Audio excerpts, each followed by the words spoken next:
Hello दोस्तों, सभी भाई को नमस्कार, राम राम। कैसे हो? और सब कच्छ गुजरात यूट्यूब चैनल के ऊपर आपका स्वागत है दोस्तों। नए वीडियो के साथ जुड़ चुके। तो बात करें इस घोड़े की दोस्तों, इस घोड़े का नाम है पहले तो सुल्तान।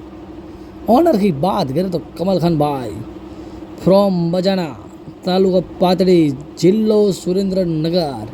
तो दोस्तों बात करें, जो कमल खान है वो बजाना स्टेट रॉयल फैमिली में से है। और जो सवार की बात करें तो सवार शकूर मीर जो राजस्थान के मशहूर सवार है, जो वाकई अपनी काबिलियत दिखा रहे। देखिए दोस्तों, घोड़े के ऊपर सुल्तान घोड़े की और शकूर मीर सवार की दोनों की अभी तालमेल देखिए अच्छी जम रही है। और पैरबाजी कदमबाजी देखिए घोड़े की, वाकई खूबसूरत चाल। आने वाली रेस के लिए अभी शकूर भाई जो तैयारी कर रहे हैं रेस के लिए, बहुत ही बढ़िया घोड़े की चाल। और दोस्तों जो कमल खान है उसने बहुत मेहनत की है इस घोड़े के ऊपर। देखिए वाकई खूबसूरत घोड़े की चाल। और एक भी घोड़ा कच्छ में दिखेगा रेस के लिए, और वाकई खूबसूरत घोड़े की चाल है। जैसे जैसे कमल खान घोड़ा नया लेके आए वैसे ही अपना नाम बढ़ाएगा सुल्तान।